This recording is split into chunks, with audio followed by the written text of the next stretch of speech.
સ્વાધ્યાયનો 6.4 દાખલો 8 સેન્ટીમીટર અને 2 સેન્ટીમીટર બાજુ ધરાવતા અને એક નાનો કાપો ધરાવતા એક લંબચોરસ તારનો ગાળો 0.3 ટેસ્લાના તીવ્રતાના અને ગાળાને લંબ રૂપે એક સમાન ચુંબકીય વિસ્તારમાંથી બહારની તરફ ગતિ કરી રહ્યો છે. જો એનો વેગ 1 સેન્ટીમીટર પર સેકન્ડ હોય તો એક લાંબી બાજુને બી ગાળાની ટૂંકી બાજુને લંબ દિશા તરફનો હોય તો આ કાપાના બે છેડા વચ્ચે ઉત્પન્ન થતું ઈએમએફ કેટલું થશે? પ્રત્યેક પ્રેરિત ઈએમએફ વોલ્ટેજ કેટલા સમય માટે રહેશે? પહેલા જે આપણે બધું આપેલું છે તે પ્રમાણે એક આકૃતિ દોરવાનો પ્રયત્ન કરીએ. તો જો આપણને એવું કીધેલું છે કે સમાન ચુંબકીય ક્ષેત્ર છે, તો માની લે કે સમાન ચુંબકીય ક્ષેત્ર જે છે, પહેલા આપણે એ દાખલો ગણવાનો પ્રયત્ન કરીએ.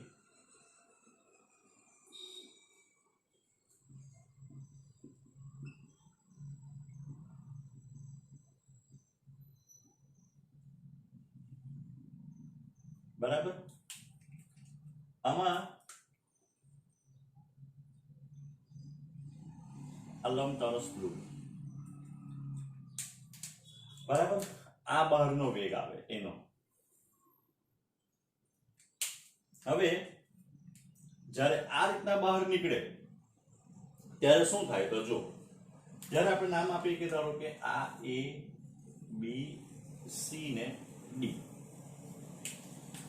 બરાબર, તો જે આપણું વિદ્યુતભાર જે સેપરેશન બને કે કઈ બાજુ વિદ્યુતભાર ગતિ કરશે, તો એના માટે ચુંબકીય ક્ષેત્ર અંદર છે, બરાબર છે, અને વેગ નીચે તરફનો છે એટલે ધન વિદ્યુતભાર આ બાજુ જાય એટલે સી જે છે પ્લસ બનવાનું અને બી માઇનસ. એ પ્રમાણે ડી પ્લસ એટલે આ એક બીસી બેટરી તરીકે વર્તે અને એક એડી બેટરી તરીકે વર્તે.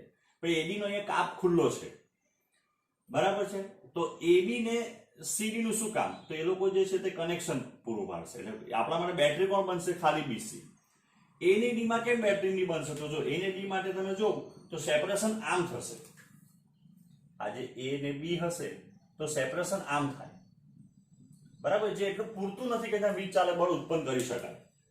એટલે આપણા માટે હવે જ્યારે બહારની બાજુ બહાર થાય ત્યારે આપણે કહી શકાય કે ભાઈ ગતિક ઈએમએફ જે છે,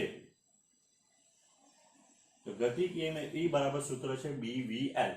બી કેટલું આપણને આપેલું છે? કેટલા ટેસ્લાનું ચુંબકીય ક્ષેત્ર છે? 0.3 ટેસ્લા. તો આ 0.3, વેગ એનો 1 સેન્ટીમીટર 10⁻² મીટર પર સેકન્ડ થઈ ગયો, બરાબર. અને એની બાજુ જે છે તો હવે અહીંયા આ જે છે તે 8 સેન્ટીમીટર થવાનું એટલે આ થઈ ગયું 8 × 10⁻² મીટર. એટલે આનો જે આન્સર આવશે 2.4 × 10⁻⁴ વોલ્ટ. હવે કેટલા સમય સુધી ઈએમએફ રહે? તો સમય બરાબર ટી બરાબર સૂત્ર શું આવશે? તો અંતર ભાગ્યા વેગ. તો જેવો આ એ જે છે તે બહાર નીકળી જાય ને આ બાજુથી ડી બહાર નીકળી જાય એટલે શું થઈ જશે? તો એમ કે ઈએમએફ જે પૂરું થઈ જાય. તો એના માટે હવે એ જે અંતર જે આવવાનું એ અંતર કેટલું થવાનું? તો આ તો 2 સેન્ટીમીટર છે, 2 × 10⁻². વેગ કેટલો છે? 1 × 10⁻². એટલે કેટલી સેકન્ડ રહેવાનો? 2 સેકન્ડ રહેવાનો. બીજામાં આપણને શું કીધેલું છે? હવે બી માં તો જો બી માટે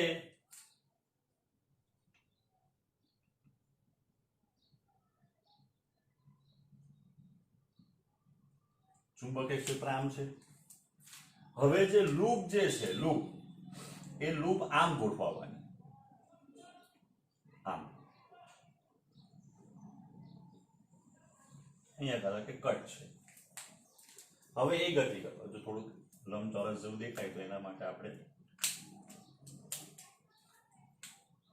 આ હવે ખ્યાલ આવ્યો? લૂપ આમ એટલે આ જે છે એ 2 સેન્ટીમીટર છે અને આ છે તે 8 સેન્ટીમીટર છે, બરાબર. તો આના માટે બી આપણે સૂત્ર લાગુ પાડીએ તો ગતિક ઈએમએફ નું સૂત્ર લાગુ પાડવાનું. તો ગતિક ઈએમએફ ઈ બરાબર સૂત્ર આપશે BVL. બી બરાબર 0.3, વેગ બરાબર 1 × 10⁻². પણ હવે L કેટલો? તો 2 સેન્ટીમીટર સળિયો નીચે આવતો છે, વીજચાલક બળ જે છે તે આ ને અહીંયા જ ઉત્પન્ન થવાનું આ સળિયામાં, એટલે 2 × 10⁻², એટલે આ થઈ ગયા 0.6 × 10⁻⁴ વોલ્ટ. બરાબર? એટલે સમય, તો હવે કેટલા સમય સુધી EMF રહે? તો સમય t બરાબર આપણે સૂત્ર છે અંતર ભાગ્યા વેગ. તો અંતર હવે કેટલું અંતર બહાર આવવાનું, આખો જ્યારે બહાર નીકળી જાય ત્યારે, તો એ 8 × 10⁻², 1 × 10⁻², એટલે 8 સેકન્ડ.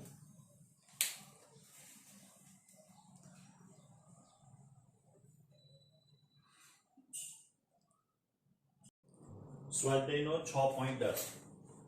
જેટ વિમાન 1800 કિલોમીટર પ્રતિ કલાકની ઝડપે પશ્ચિમ તરફ ગતિ કરે છે.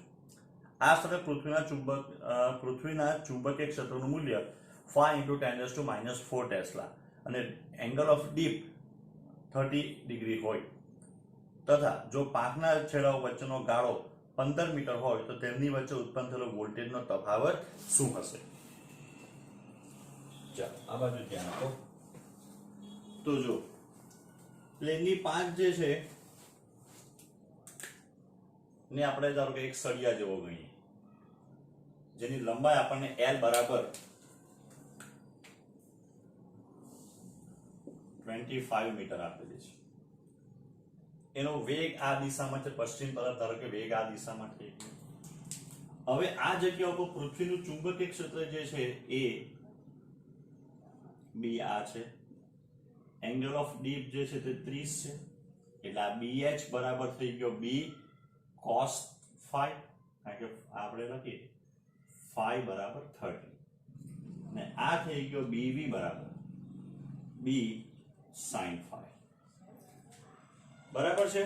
તો અહીંયા B cos phi જે છે ને તે બરાબર ધ્યાનથી જુઓ તો એ વેગની દિશામાં છે, એટલે એ ચુંબકીય ક્ષેત્ર એ ચુંબકીય ક્ષેત્રમાં આપણે કહી શકાય કે પ્રેરિત વિચાર માટે જવાબદાર નથી. તો જો ચુંબકીય ક્ષેત્ર નીચેની બાજુ, બરાબર છે, વેગ આમ, ચુંબકીય ક્ષેત્ર, તો સળિયો આમ છે, આમ, તો ધન વિદ્યુતભાર એક બાજુ ભેગું થવાના ને ઋણ વિદ્યુતભાર બીજી બાજુ, એટલે ધારો કે અહીંયા પ્લસ બને તો અહીંયા માઇનસ બને, એટલે આપણે એમ કહી શકાય કે વિમાનની પાંખમાં પ્રેરિત EMF માટે પૃથ્વીના ચુંબકીય ક્ષેત્રનો ઉધ્વ ઘટક BV જવાબદાર છે. ધેરફોર હવે આપણે કહી શકાય કે જે ગતિક EMF છે E બરાબર BVL, પણ BV પણ B અહીંયા V, એટલે B sin phi VL. B કેટલો છે? 5 × 10⁻⁴ sin 30.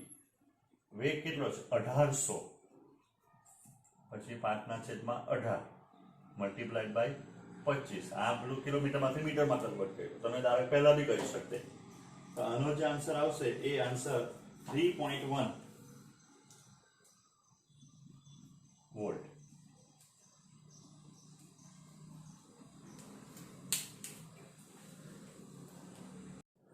સ્વાધ્યાયનો 6.11.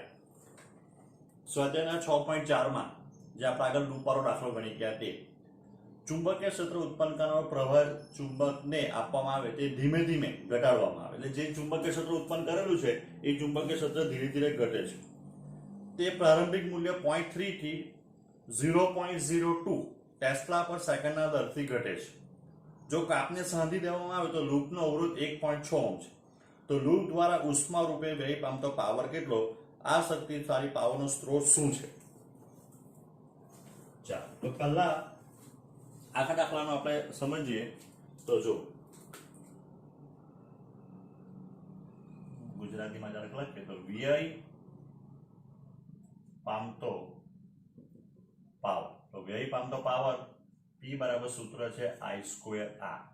આપણી પાસે R છે 1.6, બરાબર, આપણને આગળ છે નથી શું I, તો I એટલે પરિપથમાં વહેતો પ્રવાહ, પ્રવાહ I બરાબર સૂત્ર થવાનું E/R, બરાબર છે. અહીંયા બી આપણી પાસે I છે, સોરી R E નથી, બરાબર. તો હવે પ્રેરિત, અહીંયા લખીએ પાછું, પ્રેરિત EMF મોડ્યુલસ ઓફ E બરાબર d∅dt, d/dt NAB cos 0, કારણ કે આનો ક્ષેત્રફળ સદિશ ને ચુંબકીય ક્ષેત્ર એકબીજાને સમાંતર કાં તો પ્રતિ સમાંતર થવાના. n બરાબર 1 છે એટલે ખાલી a dv/dt થઈ ગયું. a એટલે લંબાઈ ગુણ્યા પહોળાઈ, એટલે 2 ગુણ્યા 2 into 10⁻⁴, સોરી 2 ગુણ્યા 8 10⁻⁴. ને ચુંબકીય ક્ષેત્રનો દર કેટલો છે? તો 0.02. તો આનો જે આન્સર આવવાનો એ આન્સર કેટલો થાય? તો ગણતરી કરીએ તો 0.32 into 10⁻⁴ વોલ્ટ. એ અહીંયા મૂકીએ 0.32 into 10⁻⁴ વોલ્ટ. તો આનો જે આન્સર આવશે પ્રવાહ એ 0.2 into 10⁻⁴ એમ્પિયર. 0.2 into 10⁻⁴ એમ્પિયર નો સ્ક્વેર કરીએ તો જે પાવર જે છે એ પાવર આપણને કેટલો મળશે? તો 0.064 10⁻⁸ વોટ, બરાબર છે. તો એને જરાક લખવું હોય તો 6.4 10⁻10 વોટ. હવે આપણને પૂછેલું છે પાવરનો સ્ત્રોત શું છે, બરાબર છે. તો પાવરનો સ્ત્રોત શું થાય? તો આ ચુંબકીય ક્ષેત્ર જે આપણે ફેરફાર કરીએ ને એ ચુંબકીય ક્ષેત્રમાં ફેરફારને લીધે શું થાય? તો આ પાવર વ્યય થાય, બરાબર. જે ચુંબકીય ક્ષેત્રમાં આપણે એમ કીધું કે ચુંબકીય ક્ષેત્ર એમ ધારે કે સોલેનોઇડથી ઉત્પન્ન થતું છે.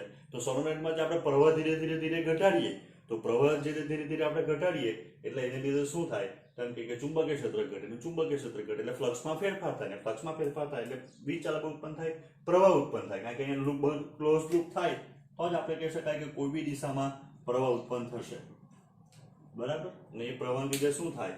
તો પાવર વ્યય થાય, એટલે કે ઉષ્મા ઉત્પન્ન થાય. આ અંદર જે આપણે કોઇલ કે ફ્રેમ મૂકેલી હોય એ ગરમ થાય.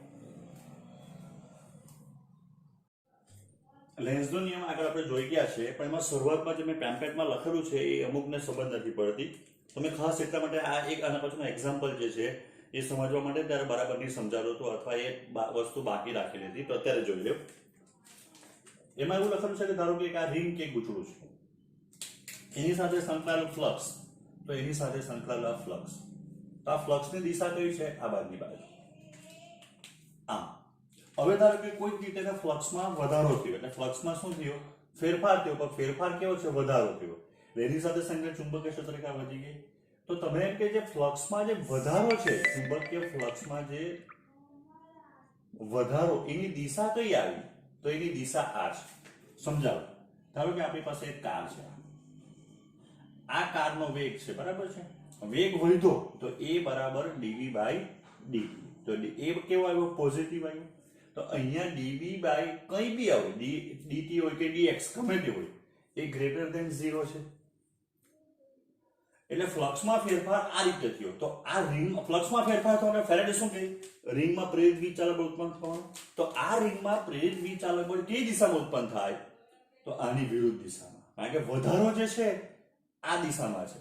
એટલે લેન્ઝનો નિયમ કે ફ્લક્સનો ફ્લક્સનો વિરોધ નહીં કરે, ફ્લક્સના ફેરફારનો વિરોધ કરે. એટલે આ રિંગની અંદર જે છે તે એવી દિશામાં પ્રેરિત EMF ઉત્પન્ન થાય કે જેથી આ રિંગને કારણે જે પ્રેરિત પ્રવાહ ઉત્પન્ન થયો, બરાબર છે. તો પ્રેરિત પ્રવાહ જે છે એ એવી રીતના ઉત્પન્ન થવો જોઈએ કે જેથી અને રિંગનું જે ચુંબકીય ક્ષેત્ર ઉત્પન્ન થાય એ આ દિશામાં આવે. આ વસ્તુ સમજાવવા માટે એક ઉદાહરણ લઈએ. ધારો કે આ એક તાર છે પ્રવાહધારી, એની સાથે આપણે એક આ અહીંયા રિંગ છે કે ગુંદડું છે. આ તારમાંથી પ્રવાહ પસાર થયો I. તો આ તારનું જે ચુંબકીય ક્ષેત્ર આવવાનું, એ તારનું ચુંબકીય ક્ષેત્ર આપણને ખબર છે આમ આવે, એટલે રિંગમાંથી ચુંબકીય ક્ષેત્ર બહારની બાજુ આવ્યું. હવે જો આપણે એમ કહીએ કે di/dt ગ્રેટર ધેન 0, એટલે શું થયું? પ્રવાહ વધ્યો. પ્રવાહ વધે એટલે આમાંથી સંકળાયેલ ચુંબકીય ફ્લક્સની સંખ્યા વધવાની. એટલે ફ્લક્સમાં વધારો કઈ આવ્યો? વધારો કઈ બાજુ આવ્યો? બહારની બાજુ. ફેરફાર ના થયો બહારની બાજુ. ફ્લક્સમાં ફેરફાર એટલે ફેરેડે શું કહે તો ફ્લક્સમાં ફેરફાર એટલે ફેરેડે એમ કહે કે આ રિંગમાં પ્રેરિત વીજચાલક ઉત્પન્ન થાય એ પ્રેરિત વીજચાલક બળ કે પ્રેરિત પ્રવાહ એવી રીતના જ ઉત્પન્ન થવું જોઈએ કે જેથી ફ્લક્સના ફેરફારનો વિરોધ કરે. તો ફ્લક્સનો ફેરફાર કઈ દિશામાં છે? બહારની બાજુ. તો આ રિંગમાં જે પ્રવાહ ઉત્પન્ન થાય એ પ્રવાહને જે ચુંબકીય ક્ષેત્ર મળે એ કઈ બાજુ આવવું જોઈએ? અંદરની બાજુ. એટલે રિંગની અંદર જે છે એ સમઘડી દિશામાં પ્રવાહ ઉત્પન્ન થશે. કારણ કે સમઘડી દિશામાં પ્રવાહ ઉત્પન્ન થાય તો શું થાય કે ચુંબકીય ક્ષેત્ર અંદરની બાજુમાં. બરાબર. હવે ચાલો આપણે વિચાર એવો કરીએ કે આ જ પ્રવાહ છે, આ રિંગ છે. હવે di/dt <0 એટલે પ્રવાહ ઘટ્યો તો ફ્લક્સનો ફેરફાર કઈ બાજુ આવ્યો? અંદરની બાજુ. અત્યારે ફ્લક્સ કઈ બાજુ છે? બહારની બાજુ. ચુંબકીય ક્ષેત્ર જે છે તેમાંથી આવતું છે બહારની બાજુ છે. પણ જ્યારે પ્રવાહ ઘટે એટલે બી ઘટે એટલે ફ્લક્સમાં ફેરફારમાં ઘટાડો થયો. એટલે ધારો કે આપણે બ્રેક મારીએ એટલે વેગ ઘટે તો a <0 થાય. a બરાબર dv/dt માઈનસ થવાનું. તો ફેરફાર કઈ દિશામાં થયો? વેગની વિરુદ્ધ દિશામાં. એટલે અહીંયા ચુંબકીય ક્ષેત્રની વિરુદ્ધ દિશામાં. તો આની અંદર પ્રવાહ એવો ઉત્પન્ન થવો જોઈએ કે જેથી રિંગમાં જે પ્રવાહ ઉત્પન્ન થયો પ્રેરિત પ્રવાહ એને કારણે જે ચુંબકીય ક્ષેત્ર મળે એ કઈ બાજુ આવવું જોઈએ? બહારની બાજુ. જે દિશામાં ફ્લક્સમાં ફેરફાર થયો તેની વિરુદ્ધ દિશામાં. તો એ કઈ બાજુ આવે? તો આપણે એમ કહી શકાય કે એ વિષમઘડી આવે. કારણ કે વિષમઘડીની અંદર શું થાય? બહારની બાજુ. એટલે જે શબ્દ જે વાપરેલા છે કે જે ફ્લક્સમાં વધારો થાય એની વિરુદ્ધ દિશામાં ચુંબકીય ક્ષેત્ર ઉત્પન્ન થાય. આવ્યો ખ્યાલ? સ્વાધ્યાયનો 6.12 12 સેન્ટીમીટર જેટલી બાજુ લંબાઈ ધરાવતો તથા 4.5 મિલિઓન જેટલા અવરોધવાળી ચોરસ લૂપની બાજુઓ x અને y અક્ષને સમાંતર છે. અત્રે ધન x ની દિશામાં ચુંબકીય ક્ષેત્ર લગાડશે જે ઋણ x ની દિશામાં 10⁻³ ટેસ્લા પર સેન્ટીમીટરના દરથી અંતર સાથે વધે છે તથા -3 ટેસ્લા પર સેકન્ડના દરથી સમય સાથે ઘટે છે. આ સંજોગોમાં લૂપને 8 સેન્ટીમીટર પર સેકન્ડ જેટલી અચળ ઝડપથી ધન x દિશામાં ગતિ આપવામાં આવે તો મળતા પ્રેરિત પ્રવાહનું મૂલ્ય અને દિશા નક્કી કરો. ચાલો પહેલા આકૃતિ દોરીને સમજવાનો પ્રયત્ન કરીએ.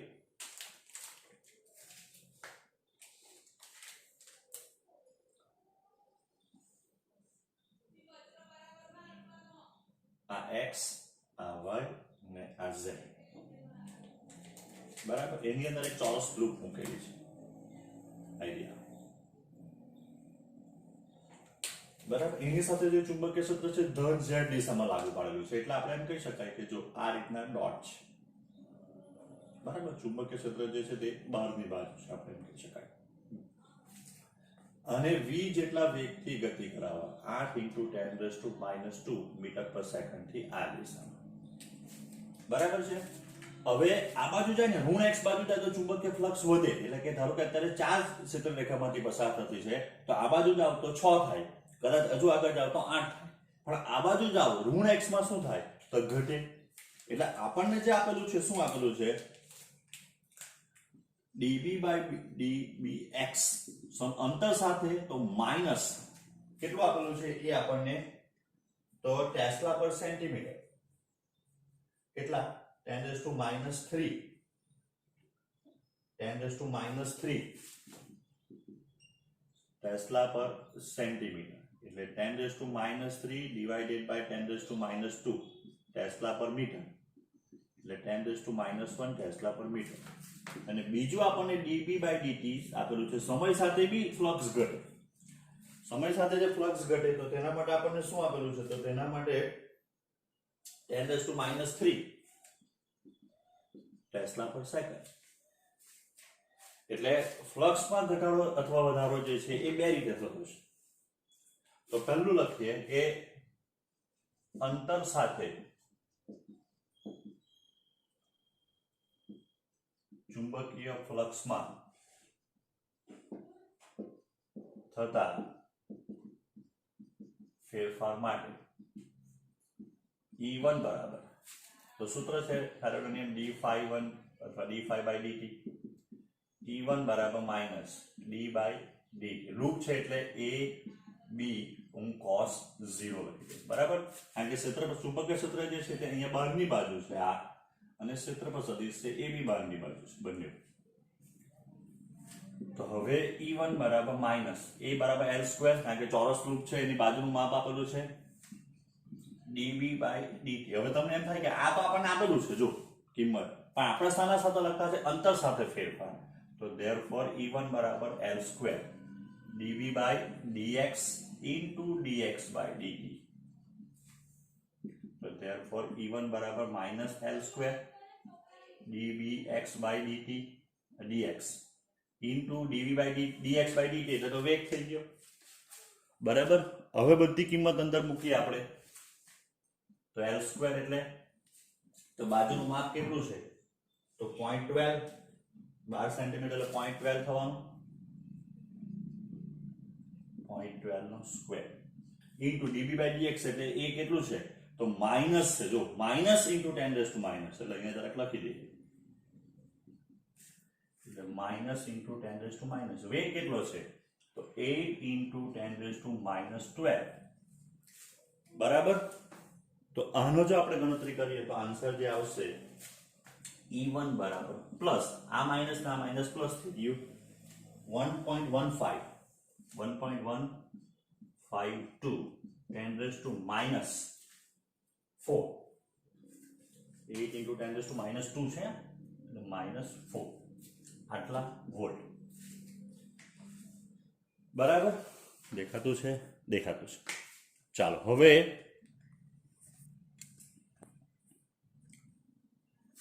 સમય સાથે, તો સમય સાથે ચુંબકીય ફ્લક્સમાં થતા ફેરફારને લીધે E2 બરાબર માઇનસ d∅/dt, E2 બરાબર minus d/dt AB cos 0, E2 બરાબર માઇનસ L સ્ક્વેર dB/dt. હવે કારણ કે સમય સાથે ફેરફાર છે એટલે dB/dt લખીને dB/dt આપણને આપેલું છે, પણ AB કેવું છે? તો માઇનસ છે, કારણ કે સમય સાથે શું થતું છે? ચુંબકીય ફ્લક્સમાં ઘટાડો થતો છે, એટલે એ ઘટાડા માટેનું માઇનસ. તો E2 બરાબર -0.12 નો સ્ક્વેર મલ્ટીપ્લાઈડ બાય -10⁻⁻3. તો આનો જે આન્સર આવવાનો 0.4, E2 બરાબર પ્લસ 0.144 10⁻⁻4 વોલ્ટ. બરાબર. ચાલો અહીંયા E1 E2 ની જરાક વેલ્યુ લખી દઈએ. તો E1 બરાબર આપણને મળ્યું 1.152 10⁻⁻4 વોલ્ટ. E2 આ E1 ને E2 બરાબર 144 10⁻⁻4 વોલ્ટ. હવે આપણે પ્રવાહ શોધવાનો છે, જે પ્રવાહની દિશા, જે પ્રેરિત પ્રવાહ ઉત્પન્ન થાય તે. જો આ બંને પ્લસ મળ્યા ને, કે બંનેની એક જ દિશા હશે. જો એક પ્લસ આવશે અને એક માઇનસ આવશે તો આપણે વિરોધક જોડાણમાં છે એવું માનવું પડે, પણ બંને પ્લસ છે એટલે આપણે હવે એમ કહી શકાય કે ભાઈ પ્રેરિત પ્રવાહ, તો પ્રેરિત પ્રવાહ I બરાબર E1 પ્લસ E2 ના ડિવાઇડેડ બાય R. કુલ વીજ ચાલક બળના છેદમાં કુલ અવરોધ. તો કુલ વીજ ચાલક બળ કેટલું થવાનું?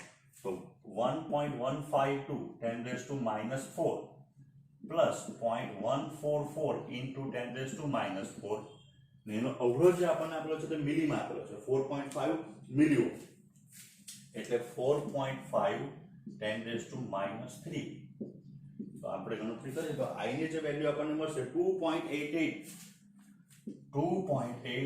into 10⁻⁻4 -4 ને -2 એમ્પિયર. ચાલો અહીંયા સુધી તો બહુ ડિફિકલ્ટ નહીં હતું. હવે સમજીએ. જો જતરાની આગળ મેં તમને સમજાવ્યું તે આ પ્રવાહની દિશા કેવી રીતના આપણે જાણી શકાય તે. તો આપણો વેગ આ દિશામાં છે, જેમ જેમ આમ જાય એટલે ચુંબકીય ફ્લક્સમાં શું થવાનું? તો ચુંબકીય ફ્લક્સ જે છે એ ચુંબકીય ફ્લક્સમાં શું થવાનો? ઘટાડો થવાનો. એટલે ફેરફાર ચુંબકીય ફ્લક્સ સાથે ચુંબકીય ક્ષેત્ર કઈ બાજુ છે? બહારની બાજુ. એક વસ્તુ બરાબર મગજમાં ઉતારજો કે ચુંબકીય ફ્લક્સમાં ફેરફાર કેવી રીતના થતો છે? તો જો ચુંબકીય ક્ષેત્રની દિશા બહારની બાજુ છે, તમે જેમ જેમ આ બાજુ જાઓ તેમ સંખ્યા ઘટતી જશે. જેવી તમે ઉદાહરણ આપ્યું કે અત્યારે કે 4 ક્ષેત્ર રેખા બહારની ઘટી છે, આ બાજુ જાઓ તો 6 જાય, હજુ આ બાજુ ઋણ x દિશામાં જાય તો 8 જાય. તો એ જ પ્રમાણે જ્યારે આ બાજુ જાય તો 2 થશે, 1 થશે, 0 થઈ જશે કદાચ. એટલે તમે આમ જાવ તો ફ્લક્સમાં શું થયો? ઘટાડો થયો. ઘટાડો એટલે ચુંબકીય ફ્લક્સની દિશા બહારની બાજુ છે, તો ફેરફાર કઈ બાજુ આવે? અંદરની બાજુ. તો આની અંદર ચુંબકીય ક્ષેત્ર જે અન્ય પ્રવાહ જે ઉત્પન્ન થાય એ પ્રવાહ એવી રીતના ઉત્પન્ન થવો જોઈએ કે જેથી ફેરફારની વિરુદ્ધ દિશામાં હોય. ફેરફાર કઈ દિશામાં છે? અંદરની દિશામાં. ફેરફાર કઈ દિશામાં છે? અંદરની દિશામાં. બરાબર છે? તો હવે શું થાય? આ ફેરફાર ક્યાં આવવો જોઈએ? ચુંબકીય બહારની બાજુ આવવો જોઈએ. તો બહારની બાજુ ક્યારે આવે? જ્યારે વિરુદ્ધ દિશામાં ઉત્પન્ન થાય ત્યારે. એટલે આમાં જે પ્રેરિત પ્રવાહ ઉત્પન્ન થાય એ પ્રેરિત પ્રવાહને જો ચુંબકીય ક્ષેત્ર કઈ બાજુ આવવું જોઈએ? બહારની બાજુ. કારણ કે ફેરફાર આપણે જોઈએ કઈ બાજુ છે? અંદરની બાજુ. તો આને કારણે જે પ્રવાહ ઉત્પન્ન થાય એ પ્રવાહને લીધે ચુંબકીય ક્ષેત્ર જે ઉત્પન્ન થાય એ કઈ બાજુ આવવું જોઈએ? બહારની બાજુ આવવું જોઈએ. બરાબર છે? તો એ કઈ દિશા હશે? તો આપણે કહી શકાય કે એ વિષમ ઘડી હશે. તો જ આપણે જમણા હાથના નિયમ પ્રમાણે કહી શકાય કે કઈ બાજુ આવે? બહારની બાજુ.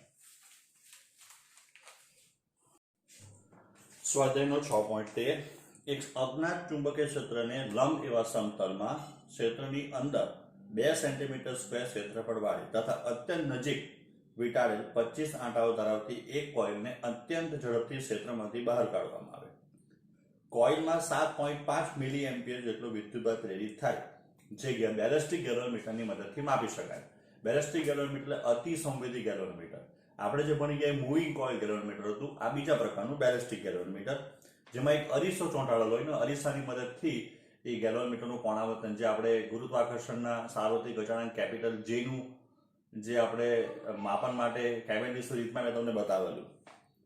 વહેતા પ્રવાહ અને કોઇલનો સંયુક્ત અવરોધ 0.5 ઓહ્મ હોય તો અજ્ઞાત ચુંબકીય ક્ષેત્રની ગણતરી કરો. તો હવે આપણને જો આ ચુંબકીય ક્ષેત્ર છે એ અંદર છે, તો એનો ધારો કે આનો ક્ષેત્રફળ સદિશ બી અંદર છે, એટલે થીટા બરાબર 0 થઈ ગયું. E બરાબર માઇનસ આપણે એમ કહી શકાય કે ϕ2 minus ϕ1 upon delta t. E બરાબર IR is equals to minus NAB2 cos 0 minus NAB1 cos 0. એટલે જે બદલાતું છે તે ચુંબકીય ક્ષેત્ર છે. બહાર આવી જાય એટલે ચુંબકીય ક્ષેત્ર કેવું થઈ જાય? 0. એટલે પરંતુ B2 બરાબર 0 એટલે I. હવે I બરાબર શું આવે? કેમ કે delta Q by delta T આપણને પ્રેરિત પ્રવાહ આપેલો છે. સોરી, પ્રેરિત વિદ્યુતભાર is equals to minus 0 NAB1 divided by delta T. Delta T cancel થઈ ગયું. તો delta Q into R બરાબર પ્લસ NAB1. તો B1 બરાબર delta Q into R N by A. તો B1 બરાબર delta Q 7.5 મિલી કુલમ એટલે 10⁻³ આ 0.5 આ 25 ને આ છે તે 2 એટલે 2 into 10⁻⁴. તો B1 નો જે જવાબ આવશે આપણે ગણતરી કરીએ તો એ જેનો જે આન્સર જે છે એ આન્સર છે 0.75 ટેસ્લા.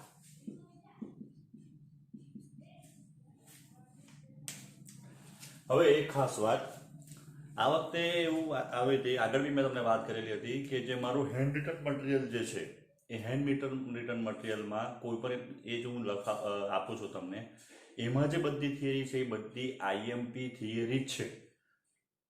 બરાબર છે? બધાને મેસેજ આવે છે આઈએમપી થિયરી આપો, આઈએમપી દાખલા. તો એવું આઈએમપી જો ખબર હતું તો આપણે એટલું જ નહીં ચલાવતે. બરાબર? જે હેન્ડ રિટન અત્યારે બી મેં આઈએમપી મોકલાવ્યું 3rd ચેપ્ટરની, પણ એમાં બધું તમે જોવું તો જે લાઈનમાં આપણું જે હતું મટીરિયલની અંદર ક્વેશ્ચન એ જ બધા લખેલા છે. બરાબર? ધારો કે આપણે વિચાર કરીએ એક ચેપ્ટરમાંથી ધારો કે 12 થિયરી છે, તમે 10 કરી, 2 ન કરી ને 2 માંથી જો એક થિયરી બોર્ડમાં પૂછાઈ ગઈ, બરાબર છે, તો તમારી 10 થિયરીની મહેનત જે છે તે એડ જશે. એ જ એક વસ્તુ એક્ઝામ્પલમાં દાખલો ગમે તે પૂછાય બોર્ડમાં, ગમે તે પૂછાઈ શકે ને પૂછાયેલા છે.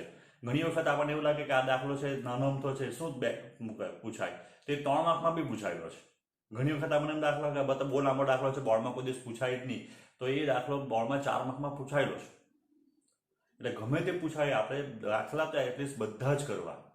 થિયરીમાં હું તમને જેટલી થિયરી આપું છું, જે લખીને આપું છું મારા હેન્ડ રિટનથી, એ બધી થિયરી તમારે કરવાની. એમાં ઘણી વખત એવું હશે કે થોડું ઘણું તમને એવું લાગે એ બે થિયરી વચ્ચે નાનો કોઈ ટોપિક લખેલો હોય તો એ આગલા થિયરીને સમજવા માટે હોય. એટલે તમે ભલે એને એક્ઝેક્ટ તૈયાર ન કરો પણ એને રીડિંગ તો કરો, વાંચો, તો તમને એના પછીની થિયરી ખબર પડશે. બરાબર છે? એટલે મારું હેન્ડ રિટન મટીરિયલ છે તે હવેની પછીની બધી ટેસ્ટમાં માનજો IMP. બીજી વાત, જ્યારે ટેસ્ટ હોય ત્યારે બધા ઘણા બધા પ્રશ્ન એવા મેસેજ કરે કે સર દાખલા છે કે સર થિયરી છે કે, તો બોર્ડની એક્ઝામ એટલે સમજી લેવાનું કે દાખલા થિયરી બંને જ આવે. કેટલા માર્કના દાખલા છે, કેટલી માર્કની થિયરી છે, બરાબર? એવું બોર્ડે બી કંઈ નથી થાય. બોર્ડે બી એવું કીધું છે કે ભાઈ પહેલા 3 ચેપ્ટરમાંથી 24 માર્કનું, તો 24 માર્કના દાખલા બી પૂછાય, થિયરી બી પૂછાય, ગમે તે પૂછાય. પણ આપણે એવું નથી કરતા, આપણે અમુક માર્કના દાખલા પૂછીએ, અમુક માર્કની થિયરી પૂછીએ. એટલે બંને જ આવવાનું છે. કિર્ચોફનો પહેલો નિયમ કસા કરવાનો કે કિર્ચોફનો બીજો નિયમ કરવાનો, બરાબર? તમને એક્ઝામ્પલ હમણાં બી ટેસ્ટમાં બી અને બોર્ડની એક્ઝામમાં બી બહુ સ્પષ્ટ સવાલ પૂછાશે. તમને એવું નહીં પૂછાશે કે ભાઈ વિસ્ટમ બ્રિજ પર નોંધ લખો. તમને એવું જ પૂછાશે કે વિસ્ટમ બ્રિજની સમતોલન સ્થિતિ માટેની શરત તારો, પોટેન્શિયોમીટરની મદદથી આંતરિક અવરોધનું સૂત્ર તારો, નોંધ લખો પોટેન્શિયોમીટર, નોંધ લખો વોલ્ટમીટર. એવું પ્રશ્ન પૂછાય નહીં. બરાબર છે? સ્પષ્ટ પ્રશ્ન પૂછાશે ક્યાંથી સ્ટાર્ટ કરવાનો અને ક્યાં પૂરો કરવાનો. બરાબર? એટલે જે રીતના બોર્ડનો જો તમે સારા માર્ક્સ લાવવા માંગતા હોય તો જેટલું એટલીસ્ટ મારું હેન્ડ રિટન મટીરિયલ છે એટલી થિયરી તો કરવી જ પડશે અને દાખલા તો બધા જ કરવા પડશે. ને ઘણા બધા એવું સારું કામ કરવી છે.